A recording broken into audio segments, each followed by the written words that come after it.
Undesirable. Do you have to update your? I know my iPad went through major updates. Can you go into the other one then?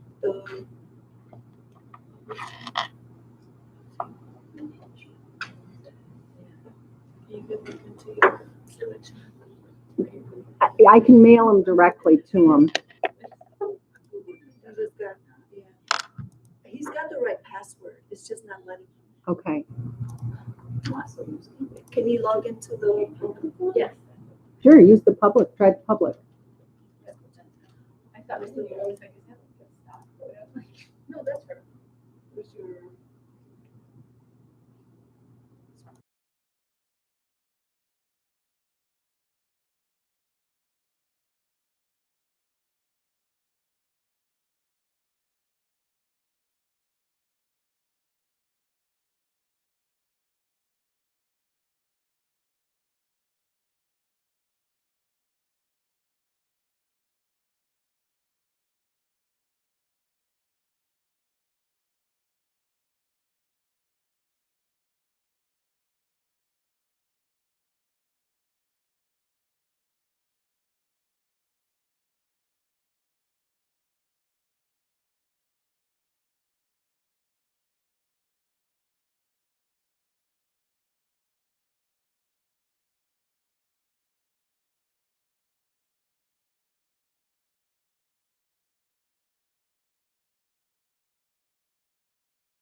We'll go live.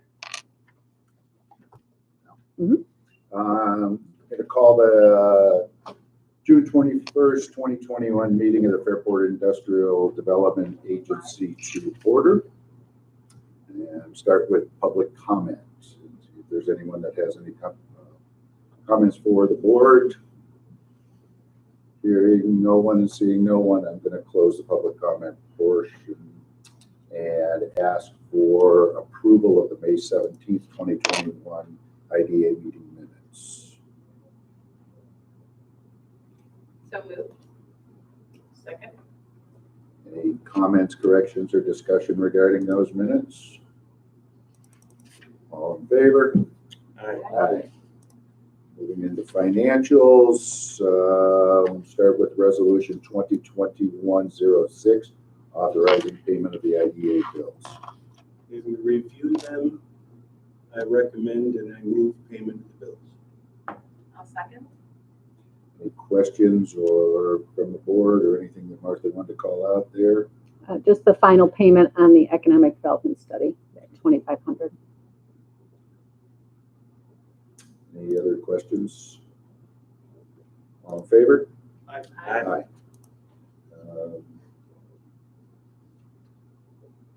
Cash and investments.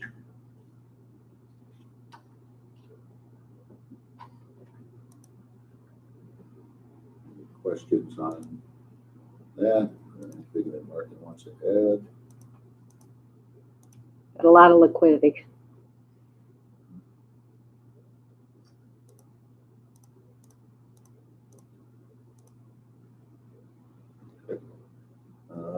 The Tompkins investment reports.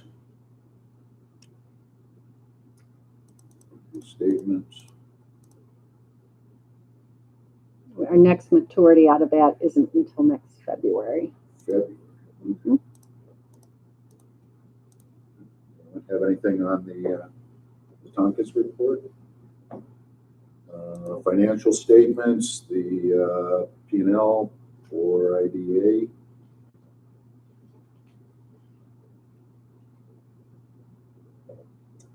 Anything there from anyone? Okay.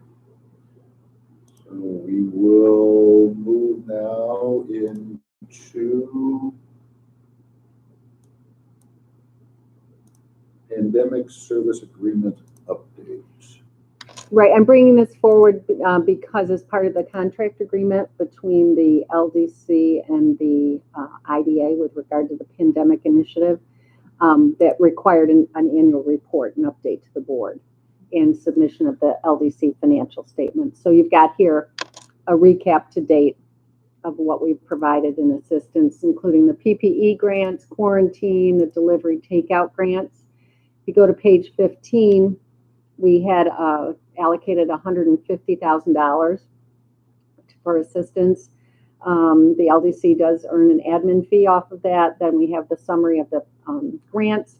And so we are looking at a balance of about $73,000 in the account. I think we went out early with the 150, and then, you know, the PPP came in behind us, and the restaurant revitalization fund and so forth. So, and we don't duplicate any of those efforts. So the demand has slowed. We do anticipate when some of our restaurants and bars reopen that they'll make, you know, modest requests of the account. But that kind of leads into, if you'll remember this when we go into our LDC meeting and some of the proposals that we've got included in there. So we're not gonna come, I mean, we've spent half of our allocation, and we're probably not gonna spend, I can see, too much more than that. No. For Well, these programs. we'll see. Maybe there's other programs that the board That's right. might But I mean, consider. these are winding, these are. These are strictly winding pan- down, These are yes. pandemic related. Yes, And they're winding down. yes, yes. Do we want to put an end date to it and publicize that? To give people a last chance to. Probably we could use our September 30 year end as a good push. Yeah, and that way, there's some of the straggling places that haven't opened should be, Mhm. all indications should be open from them, so it has reason to do. Great. It's a good way to get word out to them. Primarily it's the email through the Merchants Association, the partnership, the chamber. That's how we've been communicating.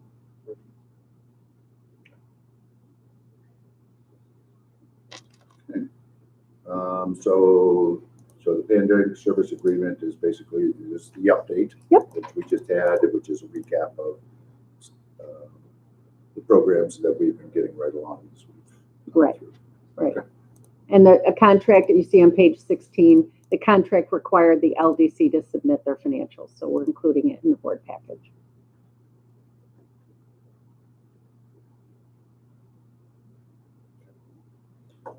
Any other old business for IDA?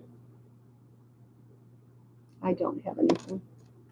Okay, we'll move on to new business and talk about the audit committee and the firm recommendations for the proposals that we received for audit services. Yep, the audit committee met maybe a couple of weeks ago by now, I guess. We interviewed 2 firms at that time. We received proposals from 4 firms. I believe we sent an RFP to 10. Correct. We, through discussion, eliminated 2 of the firms, 2 of the 4 that we received, and interviewed the other 2. From the interview process, we had a unanimous recommendation that our committee would recommend to the full board the firm EFPR. They are a merged firm. They're big. They talked with us about absorbing any startup costs that they would incur along the way. They were very flexible when we talked about scheduling. They presently do have a relationship with the Authority Budget Office and indicated their strong feeling that we have a team approach when talking with the ABO. We also asked them about transition from our present auditor, and they indicated they work very well with our present auditor, and the transition, while certainly an amount of work, should go smoothly. It's something they do fairly often. The interview went very well. The people were, I would say, very personable. Uh, Several levels from within their organization attended the meeting. We felt that was appropriate. The second interview we had that day did not go as well. There were only a couple people involved. They didn't really respond acceptably to a couple of our questions. They hammered on communication, I think was their biggest thing. And as I say, unanimously, we were not nearly as impressed. So our recommendation to the full board, and the ladies can speak to the point if they like, EFPR would be our auditor going forward. That's our recommendation. If I could add a couple of things, the EFPR also was very well versed in the Section 8 single audit and provide a crosswalk to HUD's accounting system for us, which Jennifer is very happy about. They also are very well versed with Paris reporting, so they understand what information I need to get to put into the proper format. So those were two pluses on their side. They do have an impressive client list of similar types of agencies that they're working with. So that really stood out to me. Yep, and a lot of them there were very similar to the type of organizations we have. How about fees between the? Not much difference between the two that we interviewed. Both seemed reasonable. Both were considerably less than the others. Certainly, fee was not our deciding factor, but it didn't cause us any concern either. You know who the R is? Rotenberg. Rotenberg, yeah. It was Eldridge Fox, probably. I could get the Yeah. P part of it. We asked about that, I think. Cool. If there are no other questions, no other comments, then I would recommend and move that we select EFPR as our auditor for the end of this fiscal year. And I believe they had a 5-year proposal. Unless there's thoughts that should be expressed from others that were in the room. Right. I'm happy to make that motion, but I welcome input from anybody else that was present. EFPR, I mean, it's everything that Ken said. They were just more detailed in their answers and could actually really provide a lot of good detail on the questions that we asked. And they had reviewed our books and they had some comments and questions on those. So I thought they were really enthusiastic about taking it up. I thought they were thoughtful answers to our questions as opposed to providing answers to questions they wanted us to ask. They canned. Yes. Did it come up at all? We had the experience with the current auditor where there was a request for amending of fee structure, I think kind of mid-cycle or at least going forward if we were to continue that relationship. And it looked like with EFPR there was a 5-year scope where they were laying out at least estimated or anticipated costs. Was that estimated? Was that something that they said this is for the next 5 years what we can anticipate for invoicing?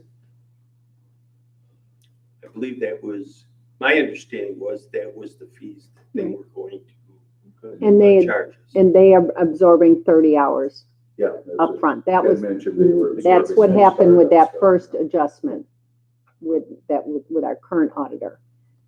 That we got billed that kind of setup time. They make it pretty friendly to transition then. Oh, yeah. I'll go ahead and make that motion then. That's been the second. Ken made the motion, so Rob is seconding. And is there any other further discussion or questions that we have from the audit committee or? That from, no, we're good. All right then. All in favor Aye. It's unanimous, just like your committee's recommendation. So, I'll communicate that to both and firms. thank you all for doing that. It's not a little job going through and evaluating proposals and the like. Was well worth it. I think we're gonna benefit from their Thanks for doing knowledge that. and experience. All right. We have any other new business before executive session?